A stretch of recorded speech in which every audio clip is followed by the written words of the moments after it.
Salut tout le monde. Donc ça fait longtemps que j'ai pas sorti de vidéo, mais j'avais un travail d'été pour me faire un peu d'argent de poche. Donc voilà, bon alors je vais m'y remettre, vous inquiétez pas, je ne suis pas mort. Alors, comme on me l'a demandé, vous voulez que je vous présente le Taurus PT92 que j'ai. Donc c'est une très bonne réplique. Donc il fonctionne au CO2. Donc comme là on peut voir les informations sur la boîte, 383 fps, 1 joule, bon, portée environ 45 mètres. Dans le chargeur il peut y avoir 26 billes, il pèse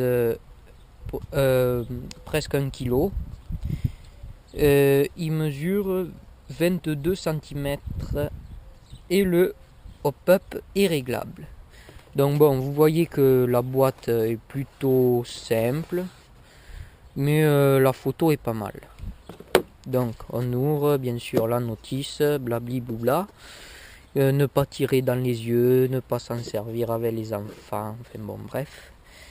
Et puis là, donc on arrive sur la réplique, une chargette, mais bon, qui est plutôt compliquée, et quelques billes, et le chargeur. Le problème c'est que je sais pas où c'est qui se met en fait. J'arrive plus à le faire rentrer dans la boîte. Bon, c'est pas grave, on s'en fout. Donc, la réplique. Je vais passer sur le support. La réplique, là voilà. On va fermer ça avant que le vent me l'emporte. Donc honnêtement, très bonne réplique.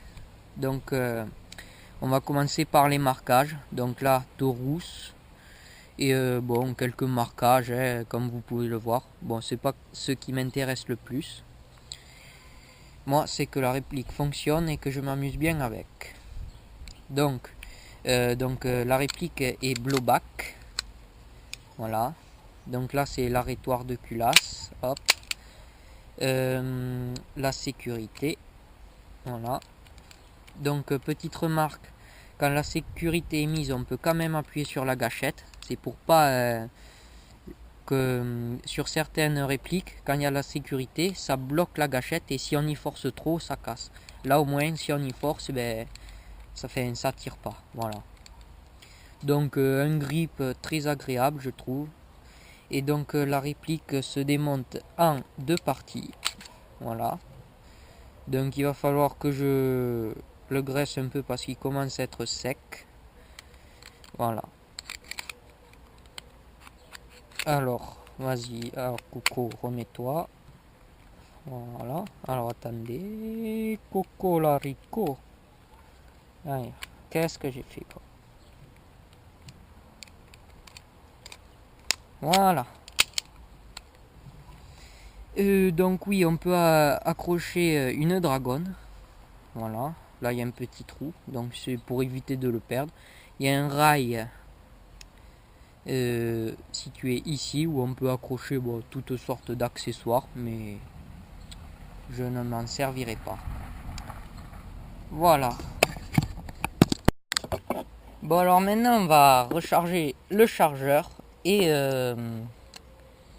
bon, oui, c'est logique qu'on va recharger le chargeur.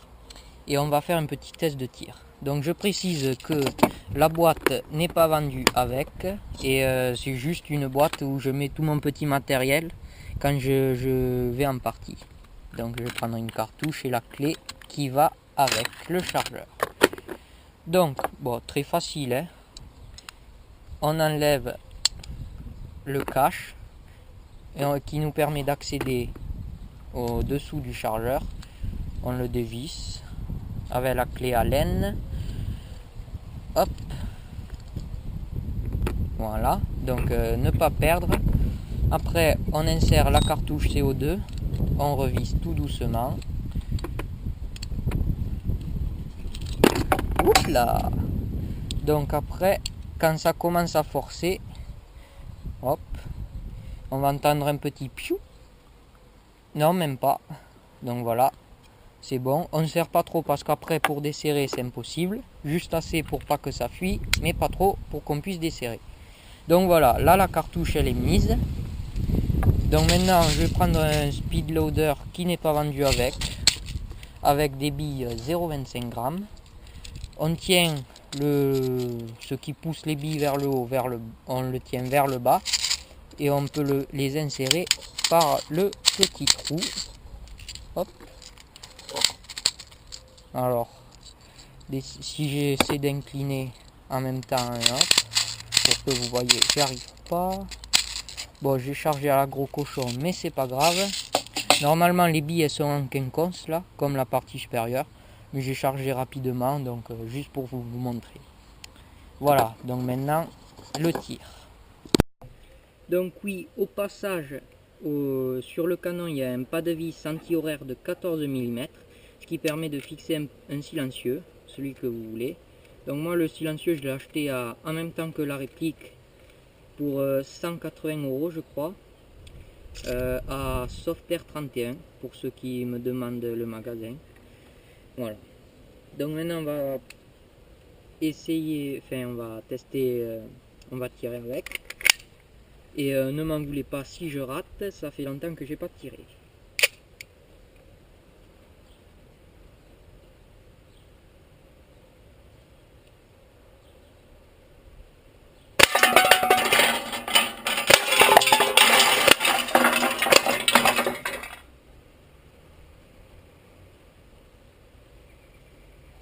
Donc oui, petite remarque, sur la boîte il marque 1 joule, mais je pense qu'il en fait beaucoup plus, vu la puissance de la bille. Et que d'ailleurs on va prendre une canette, donc elle est pas trouée là, j'y tire dedans. Ah oui, la sécurité. Et donc on peut voir, ça traverse des deux côtés, sans problème. Donc il doit faire plus de 0,9 joules. Donc voilà, si cette vidéo vous a plu, n'hésitez pas à commenter, vous abonner, aimer, les pouces verts ou rouges. Et je vous dis à la prochaine pour d'autres vidéos. Allez, salut tout le monde!